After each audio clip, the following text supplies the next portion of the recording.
ಇದಾಯ್ತು ಈಗ ಸರ್ ಊರು ಹೆಸರೇನು? ಬೆಳಿಗಟ್ಟೆ. ಬೆಳಿಗಟ್ಟೆ ಅಂತ ಏನು ಡಿಸ್ಟ್ರಿಕ್? ಚಿತ್ರದುರ್ಗ ತಾಲೂಕು, ಚಿತ್ರದುರ್ಗ ಡಿಸ್ಟ್ರಿಕ್ಕು. ಹಾಂ, ಬೆಳಿಗಟ್ಟೆ. ಬೆಳಿಗಟ್ಟೆ. ಇದು ನಿಮ್ಮ ತೋಟನಾ? ಇದು ನಮ್ಮ ತೋಟ. ಎಷ್ಟು ಎಕರೆ ಇದು? ಇದು 2 ಎಕರೆ ಬರುತ್ತೆ. 2 ಎಕರೆ. ಹಾಂ, 2 ಎಕರೆ. ತರಕಾರಿ ಹೆಸರೇನು? ಏನು? ಟೊಮೊಟೊ. ಹಾಂ, ಟೊಮೊಟೊ. ಏನಿದೆ ಹೆಸರು ಇದೆಯಾ ಅದಕ್ಕೆ? ಇದಕ್ಕೆ ಹೆಸರೇ ನಾವು ಟೊಮೊಟೊ ಅನ್ನೋದು. ಹಾಂ, ಇದು ಲಾಭ ಇದೆಯಾ ಅದಲ್ಲ? ಇದು ಲಾಭ ಅಂದರೆ ಹೇಳಕ್ ಬರಲ್ಲ ಸರ್. ತರಕಾರಿ ಬದುಕು ಇವತ್ತೊಂದು ರೇಟ್ ಆಗ್ಬೋದು, ನಾಳೆ ಒಂದು ರೇಟ್ ಆಗ್ಬೋದು. ಈಗ ಎಲ್ಲ 150, 200 ಮಾರಿದ್ವಿ. ಒಂದು ಬಾಕ್ಸ್ ಈಗ ಎಷ್ಟು? 250 ಇತ್ತು, ಇವತ್ತು ಹೋಗುತ್ತಾ ಏನಾಗ್ಬೇಕಾ? ಒಂದು ದಿನ ಒಂದು ರೇಟ್. ಮಾಲ್ ಭಾಳ ಇದ್ರೆ ಕಮ್ಮಿ ಆಗುತ್ತೆ. ಮಾಲ್ ಅಪರೂಪ ಆದ್ರೆ 500-600 ರೂಪಾಯಿ ಹೋಗುತ್ತೆ. ಇದಕ್ಕೆ ಎಷ್ಟು ಖರ್ಚಾಯ್ತು ನಿಮಗೆ? ನೀರು, ಅದು ಗೊಬ್ಬರ, ಆಮೇಲೆ ಗೊಬ್ಬರ, ಔಷಧಿ, ದಾರ ಎಲ್ಲ ಸೇರಿಬಿಟ್ಟು ಒಂದು 70,000 ಖರ್ಚು ಮಾಡಿದ್ದೀನಿ. ಒಂದು 50,000 ಆಗ್ಯದ ಸರ್. ಇನ್ನೇ ಖಾಲಿ ಆದಂಗೆ ರೇಟ್ ಇಲ್ಲ, ರೇಟ್ ಡೌನ್. ಅದಕ್ಕೆ ಅಷ್ಟ ಆಯ್ತು. ರೇಟ್ ಇದ್ದಿದ್ರೆ ಚೆನ್ನಾಗಿ ಆಗ್ಬೋದು, ಆಗುತ್ತೆ.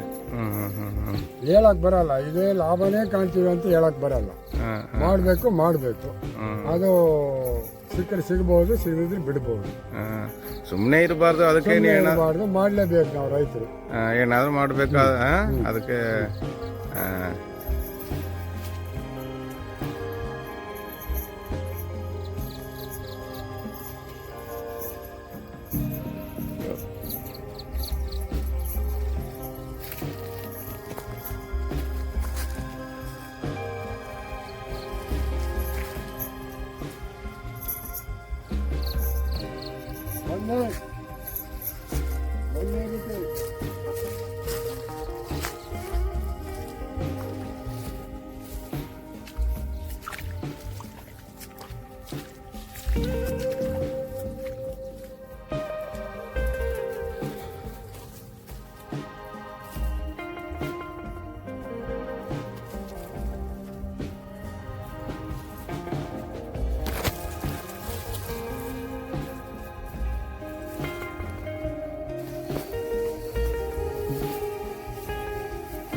ಬಹಳ ದಿನ ಆಗ್ಬಿಡ್ತು.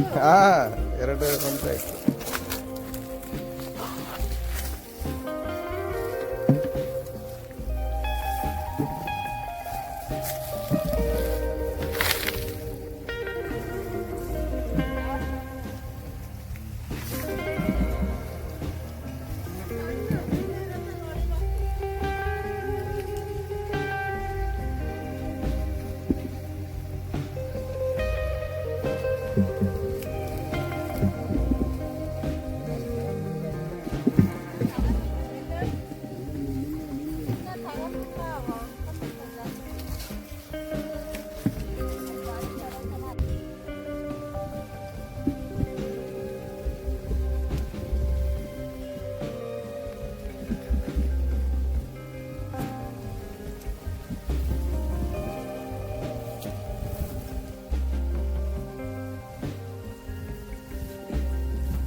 ಒಂದು ಜನಕ್ಕೆ ಎಷ್ಟು ಸಂಬಳ ಕೊಡಬೇಕು?